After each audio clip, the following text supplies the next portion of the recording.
This is E&P Reports from Editor and Publisher Magazine, the authoritative voice of news media since 1884, serving newspapers, broadcasts, digital, and all multimedia news publishing. And welcome, Mike Blinder, publisher of E&P Magazine. Again, housekeeping requires me to beg you to follow us on whatever podcast platform you're enjoying the audio. If you're watching the video, there's a subscribe button below me. There's a bell directly to the right. If you hit that bell, you'll get an update each and every time we upload a new episode of this vodcast series, E&P Reports. To Steven Brill and Gordon Crovitz, our two guests today, the co-CEOs of NewsGuard. I guess when I stalked you and checked your backgrounds, should I say go Bulldogs because you're both Yale grads? Is that proper? Well, that's true. That is true. But you didn't attend at the same time. You didn't meet at Yale. No. Gordon was well before me. Okay. We're going to be talking about a website product monitoring service. What would you call it? Let me just, Steven, how do you label what NewsGuard is? Just briefly, give me the elevator 1 second. We use human beings who actually are journalists to read, review, and rate the reliability and trustworthiness of all the news and information websites responsible for 95% of online engagement in the US, Canada, Germany, Italy, France, the UK, and very soon Australia and Austria. There you go. And with me on this broadcast is, and how would I not be able to do a broadcast without our contributing editor, Gretchen Peck? Gretchen, you've got a whole mess of great questions to ask these two gentlemen. Am I right? Indeed, we do. We're going to get to that. We're going to talk about NewsGuard. We're going to do all that on the backside of this message. This episode of E&P Reports is sponsored by IQ Audience Plus by Town News. Consumer revenue has never been more important. Digital leaders at media organizations worldwide are asking the same question. How do we accelerate the growth of consumer revenue? Traditional one-size-fits-all paywalls aren't the answer. They're blunt instruments that treat all visitors the same way, costing you money. IQ Audience Plus by Town News is a smart, dynamic metering solution that empowers you to maximize revenue by identifying key audiences, seeding engagement, and growing membership and subscriptions. Ready to supercharge your consumer revenue, grow engagement, and bolster your advertising income? Visit townnews.com/EP today to learn more about IQ Audience Plus by Town News. All right, let me start. For the past decade has shown us how much misinformation, disinformation is out there right now, gentlemen. But I am a student of history. There has been disinformation, misinformation in the news publishing industry ever since its inception, if you think about it. I can go back to the Boston Massacre. I could go back to, we all know Hearst, right? He took us into a war in Cuba. How can you tell us a little bit about what inspired you to finally maybe have the tool that helps us monitor what is factual news and what is, I guess, misinformation? Let's start that off maybe with Gordon. I'll go first. Gordon could go. At least when you were reading a Hearst newspaper, you knew you were reading a Hearst newspaper. That is correct. You sort of knew what you were getting. And you knew it was different from the Herald Tribune or the World Telegraph and Sun or the New York Times. If you think about where we are today, the metaphor I like to use is imagine right now, if you walk into a library, books are neatly arranged on shelves. The magazines are neatly arranged on shelves according to topic. You can pick up the book. You can read the book jacket. You know who the author is. You know who the publisher is. And best of all, there's a librarian. And the librarian can say, well, editor and publisher, that's a publication about the magazine business, the book business. It's run by these people. They've been in business for more than 100 years, blah, blah, blah. Now imagine if instead you walked into a library and there were just a trillion pieces of paper flying around in the air. And you grab one out of the air and you start reading it. You don't know who wrote it. You don't know who's financing it. You don't know what their backgrounds are. There's no librarian. You're on your own. So when you see a Twitter feed or a Facebook feed with a headline. You don't know if the headline is from Pravda or from The Economist. I mean, it may have a little bug that says The Economist, but you don't know what The Economist is either. What we are trying to do, and what we've done, is restore some sense of order to the Wild West, which is the internet, by giving people the tools to understand who's feeding them the news. We censor nothing, we block nothing, we're totally transparent. We use 9 specific journalistic criteria to rate everything. We're totally apolitical. There are liberal sites that get a 100% green score according to our criteria. There are conservative sites that get a 100% green score. There are liberal sites that fail. There are conservative sites that fail. But that's what we do. Nothing more and nothing less than completely transparent reliability ratings based on the 9 criteria which reflect the journalistic practices of that website. And look, maybe I can add to that by giving the example of the fabulously successful RT. RT used to stand for Russia Today. The Russians changed the name of that to RT, make it less clear what RT stood for. And instead of focusing on trying to get airtime on cable TV, they decided about a decade ago, let's make the most of YouTube. And so what happened was they started posting videos about natural disasters, car crashes, hamsters chasing cats. They produced high quality, engaging video. Millions and millions of people in the US, the UK, Europe started following RT, having no idea what RT stood for. It became the single biggest source of news on YouTube. Bigger than CNN, bigger than Reuters, bigger than the New York Times, #1 source. It got to 1 billion page views. It got to 10 billion page views. And when the Russian invasion of Ukraine happened, you didn't see those cat videos or those natural disaster videos. You saw false content about the Russian invasion of Ukraine. They set up RT as a way to influence public opinion in the US and in Europe, and they did it with the collaboration of Google and YouTube. Google and YouTube knew very well that RT was a disinformation source, a Kremlin-funded propaganda source. They did not make clear to their users that it was anything different from CNN or anything else. Google, by the way, is the largest ad tech company for programmatic advertising, and Google delivered millions of dollars in programmatic advertising to RT and the other Russian disinformation sites. And they did that without the advertisers having any idea that the ads were running on Vladimir Putin's propaganda sites. That's the nature of programmatic advertising. Advertiser doesn't know where the ads are going, and the only way to protect themselves is to have exclusion lists that exclude disinformation sites. And that's part of our business also. Our mission is to counter misinformation on behalf of readers, brands, and democracies. And all 3 of those are really endangered at the moment because of the nature of the internet, the inability of readers to distinguish among brands, the willingness of the digital platforms to treat Russian disinformation and healthcare hoax sites as if they were editor and publisher or the AP. So there's a lot of work to do on behalf of all those parties. Gretchen? So you're looking at roughly 7,500 plus sites every day. I hope you can comment a little bit about your team, because as you mentioned, Steven, this is all human being driven, not AI. How do you task those journalists to specific sites? How many users do you have today?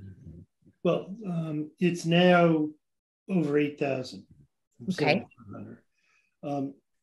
By rating the overall reliability and trustworthiness of the site, we achieve scale.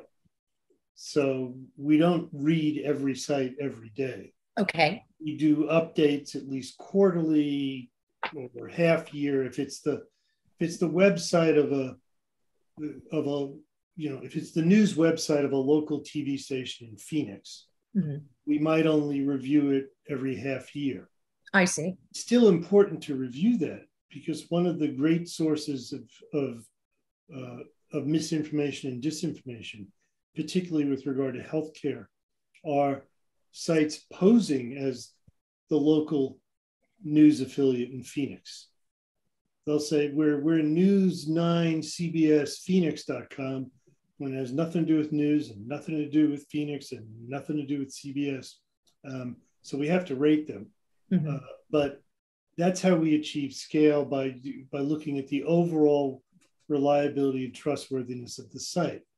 Our analysts are all trained journalists, typically with at least 2 years of experience. Now it's actually more, because we have very low turnover.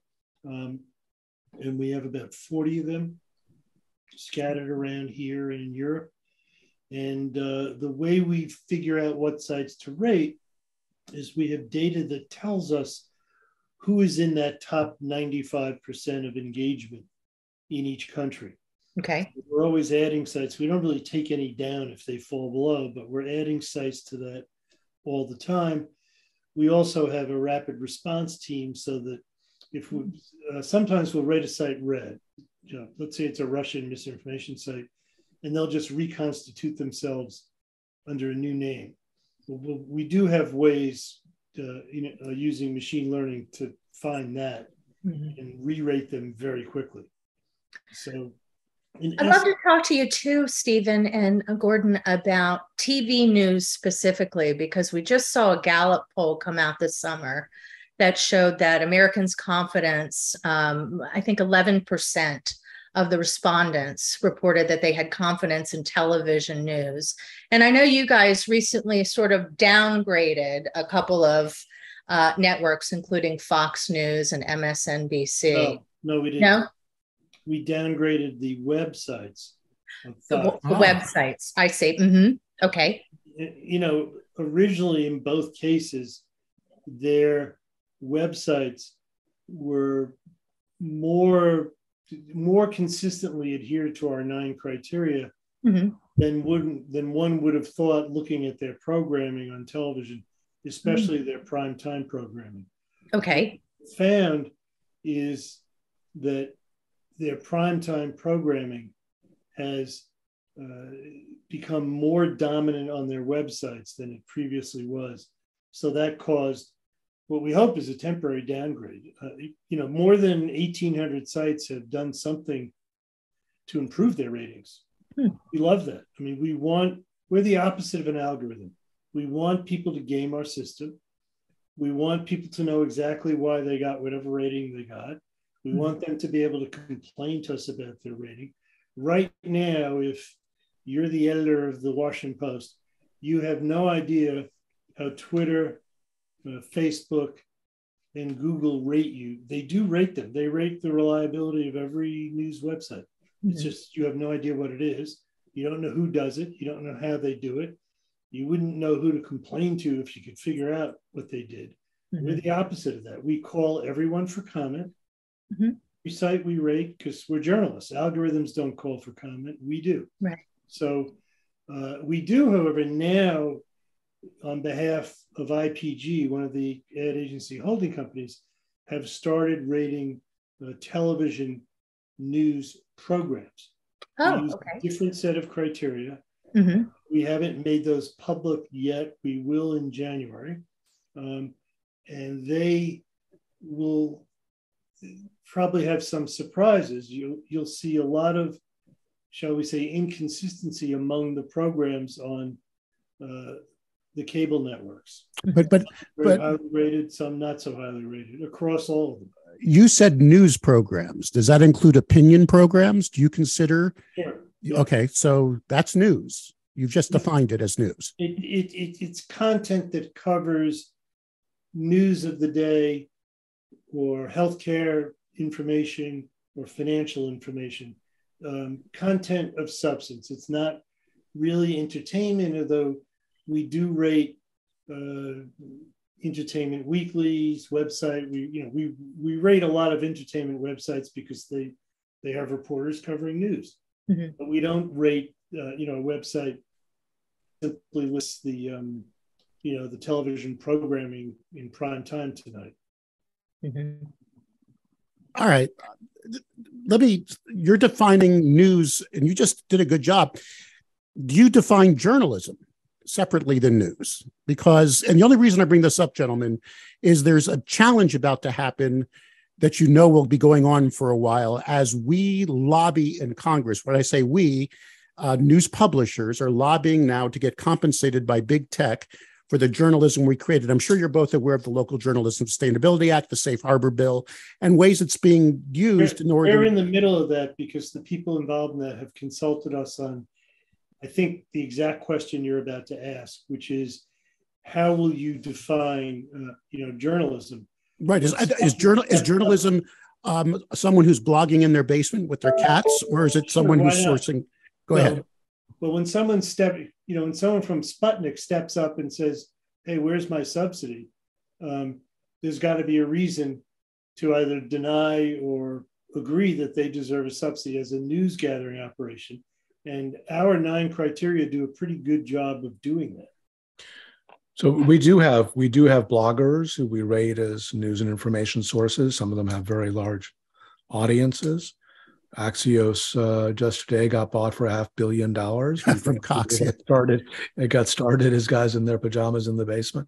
So it's not the size of the entity; it's what they are purporting to do on behalf of consumers, and the quality of their adherence to journalistic practices.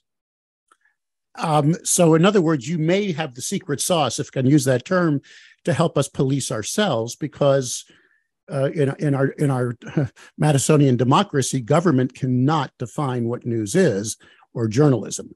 So it's not secret. Yeah, it's all totally transparent. And the platforms, of course, one of their many objections to compensating news publishers fairly for the content that they use. One of the arguments they use is the one Steve just raised, which is, well, if I have to compensate the New York Times and the Washington Post and the Wall Street Journal, I also have to compensate RT and Sputnik News and crazy healthcare sites and Alex Jones. And the answer to that, of course, is that it is not true. You just have to have apolitical, transparent criteria in our approach relating to journalistic practice. And some entities are going to fall on one side of that, and some are going to fall on the other side of that. Can you talk a little bit about the 9 criteria? Yeah, I'd like to hear that too. What did you can you is it a list you have memorized, or at least when it comes to journalistic websites or news websites? Well, no, it's for all websites. Okay. And as we said, there are 9. They're weighted, and they add up to 100 points. The first one is does not repeatedly publish false news, and that's you really have to be bad to fail that one. That's a site that cancer.news.com, I think, or cancer.net, I forget which one it is, where you go there and it says that if you buy the subscription to Apricot Pits, you can cancel your appointment at Sloan Kettering because all will be good. So that counts for 22 points. Then there's gathers and present news responsibly, which has to do with covering important subjects, with some degree of care and accuracy. That's 18 points. It goes, do you have a transparent, consistent policy for correcting mistakes? I think if memory serves, that's 12.5 points. All the way down to, do you provide information about your content creators, which is not simply a byline, but something about the background of the person whose byline it is. And in between that is that, do you disclose ownership, which is very important, and that counts for 10 points, because if the site has dozens of supposedly local news startups, which sound great, dozens of them are actually secretly funded by political action committees that are boosting local, politicians. So that ownership thing in and of itself is very important. So that's a range of them. There are all kinds of others. Do you describe who's in charge and how to contact them? If I have a complaint about something you wrote, do I know what your name is and how to get in touch with you? So they basically divide up into reliability and transparency. How small of a news publishing entity is being rated by you? For example, I just spoke at Florida Press, and on my panel was the gentleman who owns the Village Voice now, but he also just picked up the community paper here where I live in Lutz, Florida. That paper's small. It's a small hyperlocal weekly. If they're not rated by you, can they ask to be rated by you? Because that'll dovetail to the next question. Should local publishers who are listening to us now, I mean, think about that. You have thousands of, a lot of them small markets. Rate them. The answer is yes, we will rate them. We don't ask permission to rate because Alex Jones probably wouldn't have given it to us. But if you want to be rated, we will rate you. They can say, just like I can submit my site for a crawl from Google. Probably rated that publication you're referring to. We rate a bunch of patch sites, and so we go pretty far down You go pretty far down the list. But the important thing is, it goes back to something Gordon said, which is one of our big businesses has to do with the ad industry and programmatic advertising. We now have inclusion lists. So there are advertisers that are worried about advertising on news, but we go to them and say, listen, we've got this list of 4,000 news sites that human beings are actually vetting, and we can promise you they're reliable. We can even promise you that X number of them are small sites serving minority communities or small local news startups. And as long as you take programmatic advertising, you're suddenly going to get on the programmatic advertising list of big advertisers who would never have heard of you. And that's a big deal. That is a big deal. That is one of the things we feel really happy about. And just to be clear, the way this works is we'll rate any site.